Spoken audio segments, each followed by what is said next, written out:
ሰላም ሰላም ውድ የቻናሌ ቤተሰብ እንዴት ናችሁ? እኔ በጣም ደህና ነኝ፣ እግዚአብሔር ይመስገን።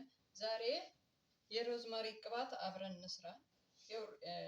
ዘይቱን የወይራ ዘይት ጨምሬበታለሁ፣ እዚህ ውስጥ ጨምሬበታለሁ። ይሄ ደግሞ ሮዝመሪ ነው፣ አጥቤ አድርቄ ነው እንትን ያልኩት። እዚህ እሳቱን ቀነስ አድርገን እናቆያለን።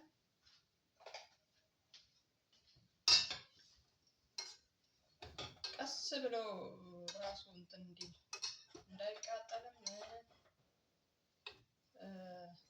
ንጥረ ነገሩም እንዳይሄድ እሳቱን በደንብ መቀነስ አለብን። ታያቸዋል። በዚህ ነው ያደረኩት። እንደዚህ አድርገን ሮዝመሪዋን ትንሽ እሳት ላይ እናስቀምጥና ይሄ ደግሞ ከዚህ በፊት የሰራሁት ነው። ጥቁር አዝሙድ፣ ቅርንፉድ፣ ምዝማር እሷም አለች እና ተልባም አለው። አንድ ላይ ፈጭቼ ከዚህ በፊት ሰርቼበት ነው። ይሄ መጀመሪያ የሰራሁት ይሄ ነው። ይሄንን ከዛኛው ከኔ ቅባት ጋር እኔ አልማን ያለኝ አሁን አልማ ሲያልቅ ሌላ መግዛት አይቀርም። ከሱ ጋር አደባልቄ ይሄ ፀጉሬን ታጥቤ ስጨርስ ነው የምቀባው። ፀጉሬ ላይ የምተው ነው ማለት ነው ይሄንን። እና አሁን ይሄንን እንደዚህ ትንሽ አቆይቼ 1-5 ደቂቃ እዚሁ ላይ ጨመርበታለሁ። ለምን ጥሩ ደህና ነው፣ ምንም አልሆነም፣ የሚጣላ አይደለም። በሁለተኛው ቀን ጥለዋለሁ። እንደዚህ አድርገን ፀጉራችንን እንከባከብላቸዋለሁ። የኔ ፀጉሬው እንደምታዩት ነው። ያን ያህል ረዥምም የሚባለው አይደለም፣ ግን በቃ ቆንጆ ነው። ብዛቱም ሁሉ ነገር አሪፍ ነው፣ እግዚአብሔር ይመስገን። እና እንዳልኳችሁ ከዚህ በፊት ፀጉሬ ተበላሽቶ ነበረ ብዬ ነግራቸዋለሁ። በእሳት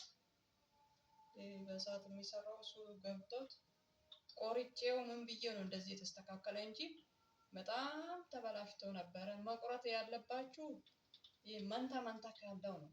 የጫፉ ላይ እንደዚህ እዩት፣ መንታ ካለው ነው መቁረጥ እንጂ ዝም ብላችሁ አትቁረጡ ፀጉር። እኔ ፀጉር ሲቆረጥ ደስ አይለኝም፣ በጣም ነው የሚያሳሳኝ። ዝም ብዬ አልቆርጠውም ፀጉሬን። እና እንደዛ ሲሆን ነው የሚቆረጥ እንጂ ዝም ብላችሁ አትቁረጡ። እኔም በየጊዜው ሳይሆን ቢያንስ በ6 ወር ወይ በ3 ወር አይቼ ይሄ ጫፉ ሹል ከሆነ በጣም እቆርጥና ያው ከዚህ ጋር ቢያንስ እንትን እንዲል አደርጋለሁ። አንዳንዴ ሲበላሽ ይሄ ቀጭኑ ሹል ይሆንና ይሄኛው ደግሞ ያንሳል ማለት ነው። አሁን አሪፍ ነው። አሁን ቆንጆ ሆኗል። ያው አብጤዎች እንደዚህ ነው ወርጌ የምሰራው። ባለፈው 4 ነበረ፣ እሱን ፈትቼ አሁን ደግሞ 2 ተሰራው እንደዚህ። እና ሮዝመሪ ደርሷል፣ ይበቃዋል። ይሄን ያህል ከሆነ ይበቃዋል። አያችሁ፣ እንደዚህ አድርገን ትንሽ ጠርሙሷን እንዳይጎዳ፣ ያው ሞቅ ነገር ጠርሙስ ይጎዳል፣ ሊሰበርም ይችላል። ትንሽ ቀዝቀዝ ይበልና ጠርሙሷ ውስጥ ጨምሬ እንትን እለዋለሁ። በሌላ ቀን ደግሞ ፀጉራችን ሳንታጠብ በፊት በሽንኩርት ምናምን ብዬ ያሳያችሁን እሱን አብረን እንሰራለን። ለዛሬ ይሄንን ሰርቼ ላሳያችሁ፣ እናንተም ደግሞ ተጠቀሙበት። እስቲ ፊት እንደዚህ ማዳት የሚያጠፋውን ንገሩኝ እስቲ። እኔ ያላደረኩት ነገር የለም። እርድ አድርጌያለሁ፣ ሬት አድርጌያለሁ፣ የድንች ውሃ፣ ብቻ ብዙ ነገር ሞክሬያለሁ። እንግዲህ እንደዚህ ነው ያለው።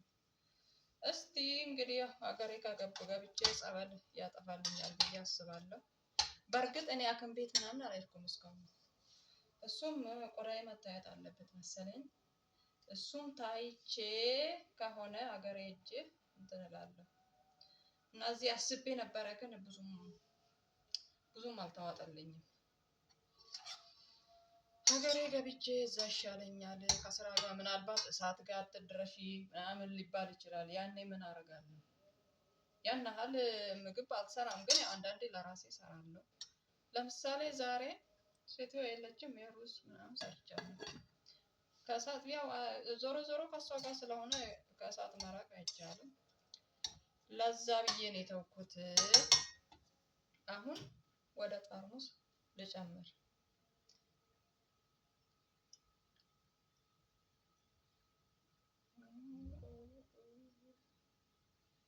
በስመ አብ እናንተ ሀቀኛ ነኝ። አለካሁት ምን አላደረኩት ግን አያችሁ ሞላ።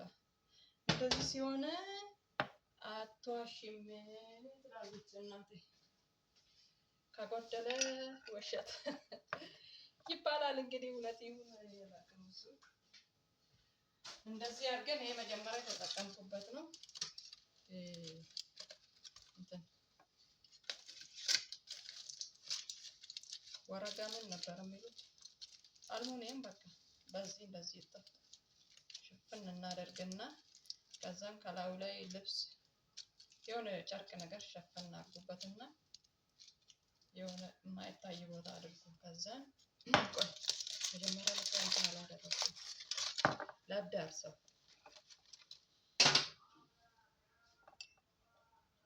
እንደዚህ ከስራኛው ጋር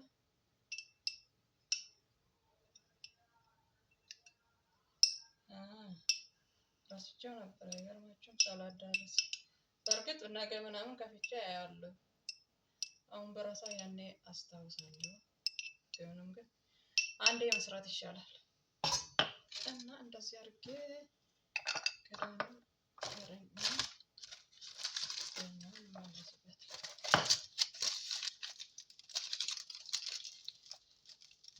አሁን ያው ሬዲ ሆኗል። እንግዲህ ውድ ቤተሰቦቼ እናንተም እንደዚህ እያደረጋችሁ ፀጉራችሁን ተንከባከቡ። እንደኔ ቆንጆ ፀጉር እንዲሆንላችሁ እንደዚህ ቆንጆ እንዲሆንላችሁ። ቁመት ምናምን አያሳስባችሁ። ቁመት ኖርማል ነው። ግንባራም ላለመሆን የሳሳ የማያምር ፀጉር እንዳይሆንባችሁ መንከባከብ ግድ ነው። ሽበትም ያጠፋል። በነገራችን ላይ ይሄ ጥቁር አስሙል ስላለው እኔ አሁን አንድ ሽበት የለብኝም። ህፃን አይደለሁም፣ ትልቅ ነው ማለት የኔ ታናሽ እህቴ የታናሽ ፀጉሯ እንትን ብቻ ነው። ምንድን ነው ሽበት እንዴት እንደሆነ አላውቅም። እኔ ግን ንጹህ ነው፣ ምንም እስካሁን አልወጣም። ቢወጣም ኖርማል ነው ይውጣ፣ ያን ያህል የሚያስጨንቅ አይደለም። ለነገሩ ቀለምም ያመጣል፣ ቀለምም ሽበት ያመጣል። እኔ ቀለም ስላልተቀባው ይሆናል እስካሁን ሽበት ያልወጣብኝ። በነገራችን ላይ ይሄ በቀደም በፊት የሰራሁት ነው ብዬ አስነግራችኋለሁ። በጣም አመሰግናለሁ ውድ ቤተሰቦች። እባካችሁ ሰብስክራይብ፣ ላይክ፣ ሼር አድርጉልኝ። ለአቅመ ሼርም ከደረስን ሼር አድርጉልኝ። በጣም ወዳችኋለሁ። ባይ ባይ።